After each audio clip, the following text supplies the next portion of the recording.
Chères Vélisiennes, chers Vélisiens, bonjour. C'est par une journée humide et assombrie que nous vous accueillons aujourd'hui sur Vélizy TV. Nous allons tenter de vous la rendre plus lumineuse avec votre journal de la semaine. Nous sommes le vendredi 10 novembre et voici les titres. Un reportage tout d'abord sur le 4e Grand Prix cycliste de Vélizy. Nous vous ferons ensuite découvrir la nouvelle école d'ingénieurs qui va ouvrir dans la ville. Et enfin, présentation du prochain film projeté au Ciné-Club. Dimanche dernier se tenait au Vélodrome de Saint-Quentin en Yvelines le 4e Grand Prix cycliste national de Vélizy. L'occasion pour nous d'y rencontrer Yann Dujarrier, champion de France, champion d'Europe, mais également vice-champion du monde amateur. Il nous parle de ce sport qui le transcende, mais également de dopage. J'avais un vélo à la maison à l'âge de 14 ans et à cette époque-là, j'hésitais entre le vélo et le volley. Donc, et puis j'ai fait la randonnée qui est organisée tous les ans lors de la fête de la ville. Ouais. Et puis il y a des gens qui sont venus me voir en me disant ah, tu marches pas mal, tu roules pas mal, viens faire du vélo. Et puis voilà, je suis parti sur la route. Des premières années très très compliquées. Il m'a fallu 7 ans avant de gagner ma première course sur route. Ça a été très très très long. Voilà. Et puis quand les résultats commencent à venir, on y prend goût. Enfin même on y prend goût déjà avant parce que l'ambiance est sympa. C'est vrai que c'est un sport qui est très agréable, très ludique. Il y a beaucoup de choses à apprendre, le côté matériel, le dépassement de soi-même. Et je cours dans des catégories qui ont au-delà de 35 ans. Ça représente énormément d'entraînement. Ça dépend des périodes dans la saison, mais je m'entraîne entre 4 et 6 fois par semaine. La piste fait partie de l'apprentissage du vélo, c'est vrai que c'est une très bonne école. Donc en junior, à l'époque, au club de Vélizy, il y a un entraîneur qui emmenait les jeunes juniors, faire de la piste tous les jeudis soirs. Et c'est vrai que c'est une ambiance qui est très sympa, c'est encore plus ludique que la route. Les épreuves sont très courtes. Alors à l'époque, je faisais les deux, je faisais la route et la piste. Moi j'ai fait du vélo jusqu'à l'âge de 24-25 ans.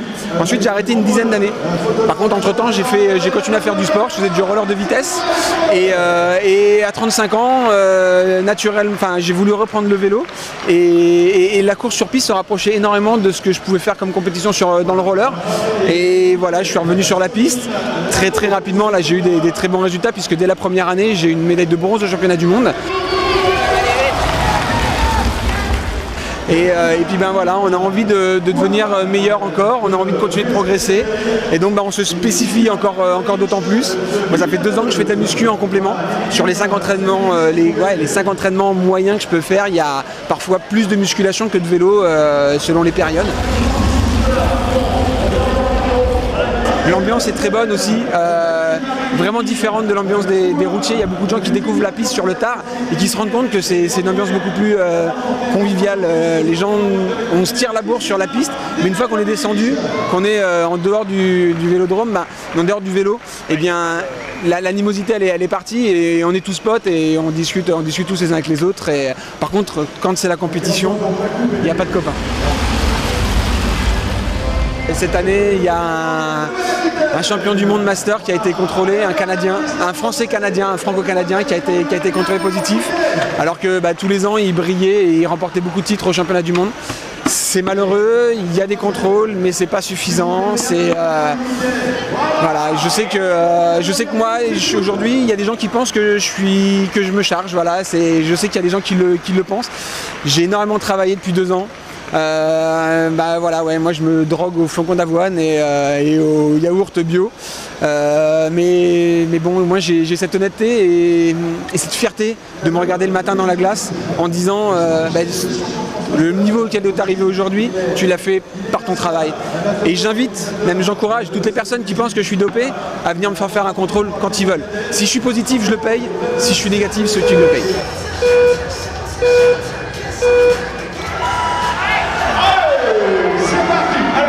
Ça dure 3 tours. Tous les Franciliens sont là.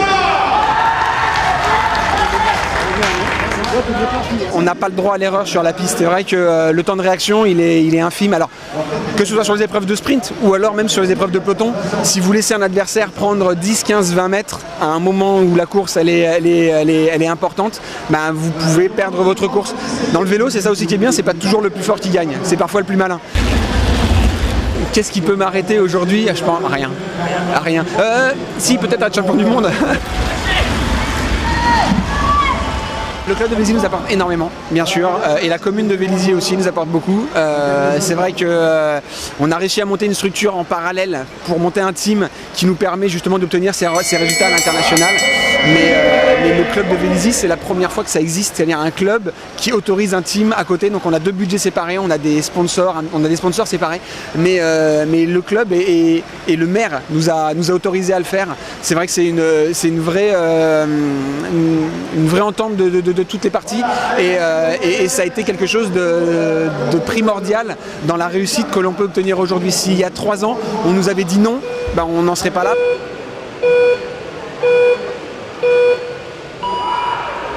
Allez, c'est parti pour l'équipe Dimension Michel Safradinès Saint-Laurent face à peloton jaune. Jordi à la Pico et il a le maillot de champion du monde sur le dos. Ryan est là, voilà qui va donc terminer pour l'équipe qui est en face actuellement. Je ne vous cache pas qu'en septembre, après les championnats d'Europe, j'étais vraiment fatigué et l'entraînement était difficile. Et les championnats du monde approchaient pourtant, donc il a fallu se motiver. C'est vrai que c'est des préparations qui sont très très longues et on y passe beaucoup de temps. J'ai commencé à m'entraîner l'année dernière au 1er novembre pour un championnat qui avait lieu le 6 octobre. Donc 11 mois de préparation pour 2 médailles d'argent. À la rentrée de septembre 2018, la grande école d'ingénieurs ESEO ouvrira ses portes à Vélizy. Proposant une formation élargie, elle offrira 16 parcours d'enseignement différents aux étudiants, avec une concentration sur les secteurs clés de l'innovation que sont la transformation électronique, technologique, mais également les objets connectés. Dans un peu moins d'1 an, Vélizy accueillera un tout nouveau campus, la grande école d'ingénieurs du groupe ESEO, déjà présent à Angers, Dijon, Paris et Shanghai. Le futur bâtiment high-tech de pas moins de 3000 m² et d'une capacité de 500 étudiants s'érigera au sein du parc Vélizy Espace. On a étudié beaucoup de sites et le site de Vélizy nous est apparu comme le plus approprié. La densité d'entreprises technologiques est absolument fabuleuse, juste à l'environnement immédiat du futur campus de l'école. Et ensuite, c'est une ville et un site qui est placé au centre de la grande zone Paris-Saclay, qui elle-même est la zone de développement des nouvelles technologies en région parisienne. La troisième raison, c'est l'accessibilité, la localisation du site de Vélizy. En fait, on est toujours près ou loin de quelque chose quand on est à Paris, mais on voulait un site qui soit largement accessible avec beaucoup de transports en commun pour les étudiants. Et puis une autre raison, c'est la présence d'un campus universitaire qui offre des services aux étudiants. Il y a des logements étudiants, il y a un restaurant universitaire, il y a les commerces, les cinémas, etc. Donc il est possible de mener une vie étudiante à Vélizy avec tous les services de proximité. Avec cette nouvelle école implantée dans une zone à fort potentiel scientifique et technologique, ESEO entend offrir à ses étudiants une myriade de débouchés dans des filières et métiers d'avenir. La formation de l'ESEO, qui est une formation originale, elle a de nombreuses spécificités. Par exemple, il y a une classe préparatoire internationale. Tous nos étudiants passent un semestre à Shanghai, sur notre campus de Shanghai, pendant leurs 2 années de prépa, donc c'est quand même intéressant.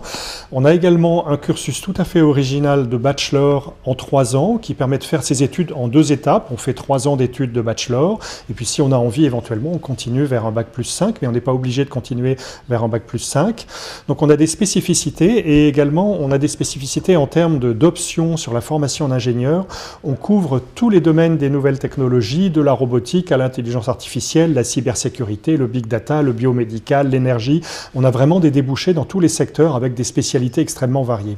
Grâce à cette nouvelle structure, ESEO souhaite redonner le goût de l'ingénierie aux jeunes Français.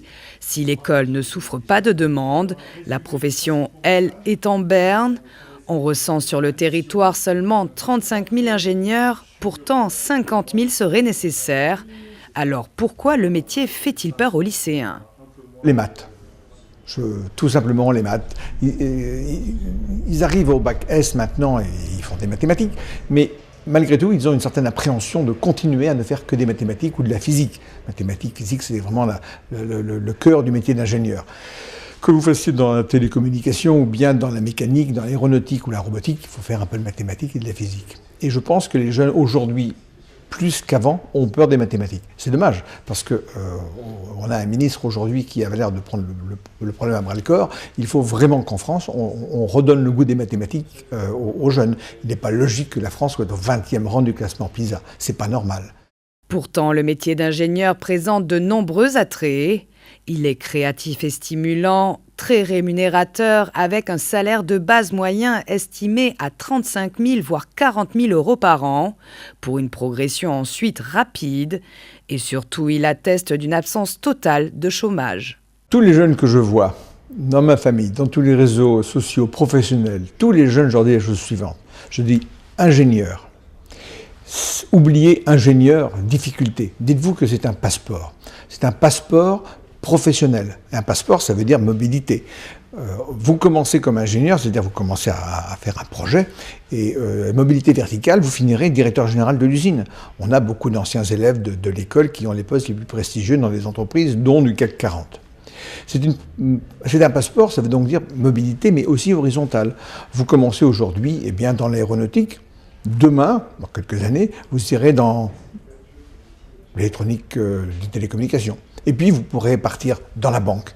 Et puis, vous pourrez devenir journaliste ou enseignant.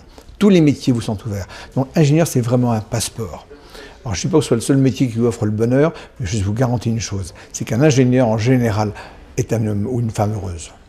À noter d'ailleurs pour la petite singularité que l'inventeur de la carte à puce est justement diplômé de l'école d'ingénieurs ESEO.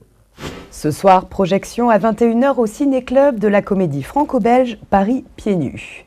Une séance des plus loufoques qui saura revigorer les esprits embrumés par la saison automnale.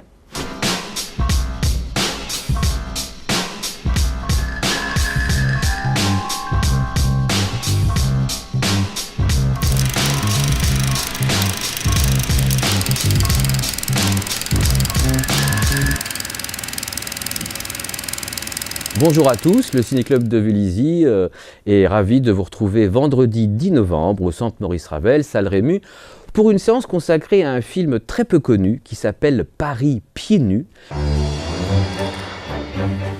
It's from my Aunt Martha. Dear Fiona, help. After 48 years living in Paris, they want me to move to an old people's home. Ridiculous. I'm only 88. Je cherche ma tante Martha.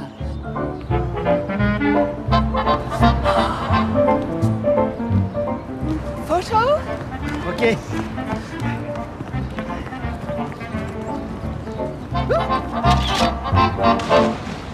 Oh!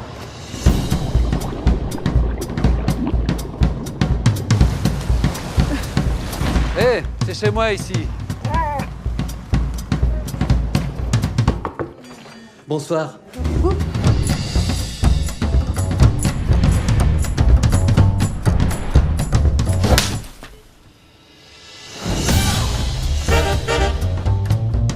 Stop following me. Je vous aime. Martha! Vous n'avez pas vu Martha par hasard?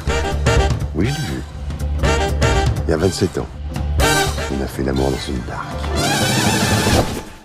Leur dernier opus, Paris pieds nus, est à l'image de ce qu'ils font, c'est-à-dire un cinéma en hommage au cinéma burlesque, visuel, des Chaplin, Keaton, Laurel et Hardy et plus récemment Tati ou même Pierre et Tex.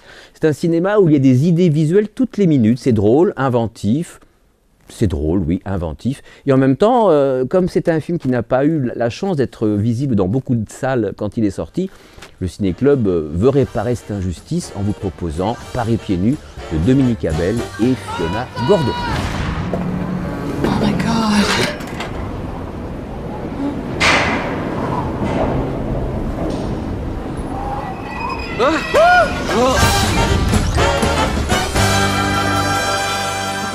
Quoi faire de beau ce week-end à Vélizy? Samedi matin se tiendra la commémoration du 11 novembre. À 9h30, la messe en l'honneur des morts. À 10h45, rassemblement à l'Hôtel de Ville. Dimanche à 9h, ce sera la course sans raison au stade Robert Wagner, en espérant que le temps sera clément. Enfin, ce n'est pas pour ce week-end, mais c'est tout de même intéressant. Jeudi prochain à 20h, ce sera le bal du Beaujolais Nouveau au centre Maurice Ravel, organisé comme toujours par le Lions Club. Sur ces mots, nous refermons ce journal. Nous vous souhaitons à tous un week-end des plus agréables et nous nous retrouvons comme d'habitude vendredi prochain.